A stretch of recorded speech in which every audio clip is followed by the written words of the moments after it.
How you guys doing today? Before we talk football today, I decided this year to bring up some important things that are important to me in terms of social injustice and issues I see in our country. And so before my media obligations, I want to shed some light on some things that are important to me. And I think we should all educate ourselves and think a little bit more about. That's my goal of this, is to educate and create dialogue and start conversation. So today I wanted to highlight the rise in hate crimes in our country. According to the New York Times and the FBI, 2018 hate crimes were at an all-time high of 16 years. And I think we have to ask ourselves why that is. With COVID, we've seen an increase in hate crimes against Asian Americans.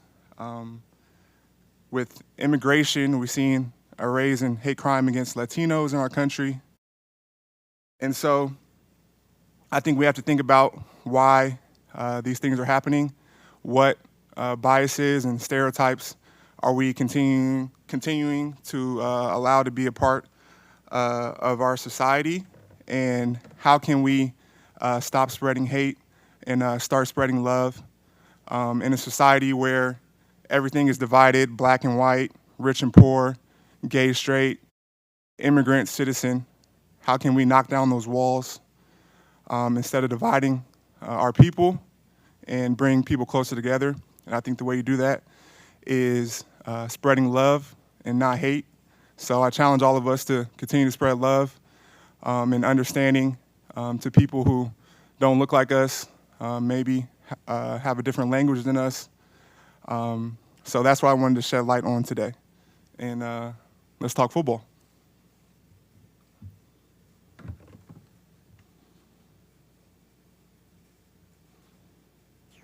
I do have a football question, but Eric, is this something that every time you have media availability, do you plan to do this every week? Just find something that to educate and bring light to throughout the season. Yeah, that's my plan throughout the season, is to continue this and bring up different topics, new things each time, things I've been reading on, educating myself on, and try to create dialogue and continue to educate people with my platform and in this opportunity. All right. Well, thank you. And as far as the football side of it, getting back into the flow a little bit today, how do you feel? What's your condition physically? I feel good out there. Obviously, I'm a little bit behind, not being able to, missing the first week of camp, and not, I really wasn't able to work out and train how I had been in the off season once my back kind of flared up. So I felt good out there. My back felt good. Got to get my leg strength and conditioning back up, but definitely felt good out there. Hey, Eric, just in regards to how you began, I don't know, are you at a point in your career where you feel like you have that voice, or is it a combination of that and obviously what happened in America after the killing of George Floyd? I guess my question would be, what kind of led you to take this stance, publicly, I guess? Always trying to find ways to push the needle, educate people with my platform. I feel like that's my responsibility and my duty as a citizen, is to continue to be a better part of society, add value to society and the people around me. And, playing in the NFL gives me a platform where, people look up to me and, care about what I say. And so I decided to use that voice for good and positive things, and continue to push that needle and try to educate people with my voice. Hi, Eric. This is David Lombardi. I know that this ramp up this season will be different with no preseason. I'm wondering, from the tackling perspective, I know that currently you guys aren't planning to go full tackling to the ground. What have you guys been doing as far as practice specifics to make sure that you're ready? And how do you feel about the defenders on this roster? I know you have some veterans now, about being ready to just go, to 100% week one and tackle full to the ground. Well, yeah, that's the issue every year. You have to practice as hard as you can, but keep your teammates safe. Obviously, we're not tackling to the ground. We won't have preseasons to get those reps, but in terms of practice, it really doesn't change much. Once we get closer to, going live action, I'm sure our coaches will implement some more tackling drills to prepare us for that. But it really doesn't change much. We don't tackle and take our own guys to the ground. And being a pro, being a professional in this league, you have to find ways to practice hard but practice safe. And I think we as a team talk about it all the time, and protecting each other, but being real competitive. So. Hey, Arik, it's Jennifer. With DJ Jones being questionable, who do you see stepping in at nose? Is Kinlaw someone who is an option there? Solly, what do you see from the guys that are stepping in while DJ Jones is out? Yeah, well, our two inside guys, they're both deep defensive tackles. We don't really have a nose in the three technique. Both those guys have to be able to kind of do both and move around on the inside. So I expect, all the guys to step up, and a lot of those guys have been looking great, and I'm proud of the strides they've been making, and I'm excited to get out there and get back on the field with them and playing again. Arik, yesterday Nick Bosa was saying that Chris Kocurek makes it very clear to you guys how important you are to this team, how much the resources that have been put in the defensive line, all those types of things. I'm just curious, how does he go about kind of driving that point home? And for you personally, what kind of motivation does that add to make sure that you're delivering as a group? Yeah, he's the leader of our group. He's since day one came in and brought energy and a fire and a passion. He tells us all the time. That's all he cares about is D-line. He doesn't even care about any other position or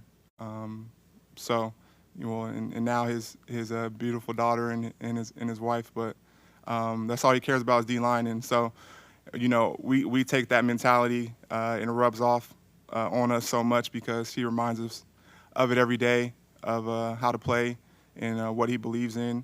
And so, I love playing for him, and he's really helped me take my game to the next level. And, I'm definitely excited for this year to be with him for a second year and, take that next step. Hey, Arik, it's Tracy Sandler. Going back to how you started your media session, is this something that you're talking to your teammates about and encouraging them to also just be aware of and to try to shed light on as well? No, I come up with ideas in my head of how to do things. I'm sure my teammates will see or hear about it, and if they feel moved or led to do something similar or try to educate or use their platform in many different ways. I've been proud to see some of my teammates already doing that. So no conversations before. I'm sure to see it, and that's my only goal is to educate, and maybe they see it and we can have a further conversation about it in the locker room. Hey, Arik, you had some time to observe practices. Just wondering what your thoughts may be on Contavious Street, who looks, healthier, and then get an undrafted rookie, Darian Daniels. I don't know if you've been able to glean anything from him, but just those two guys, what you've seen so far early in camp.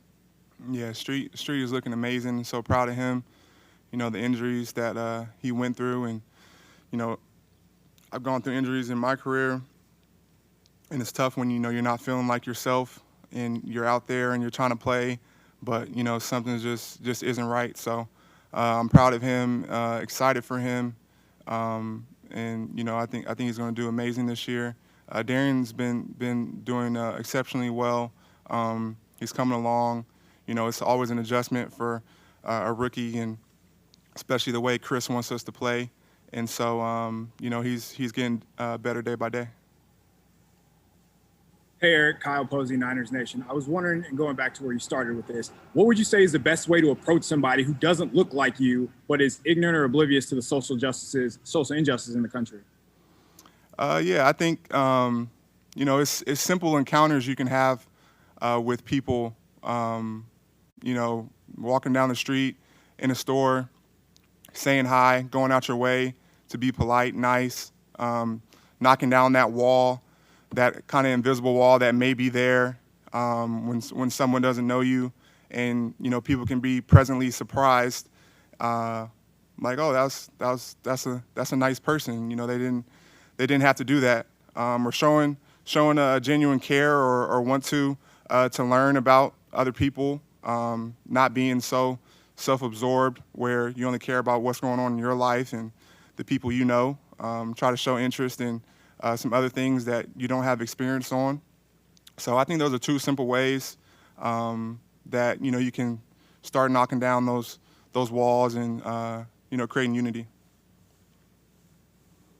Hey, Eric, Robert Saleh was just in there talking about what a treat it is for you guys to go against Trent Williams and Mike McGlinchey on the other side. What is it like? You were able to watch all of it, all the one-on-ones and the 11s. What have you seen from those battles on each end? Oh, yeah, it's great. A lot of competition, making each other better. That's going to help us out there on Sundays when we have those battles in practice and preparing for the season. I know it's ramped up in training camp now. We'll try to tone it down as the season go on and protect each other and still get good work. But it's been amazing to see, and I'm excited to get in the mix too. All right, thank you, Eric.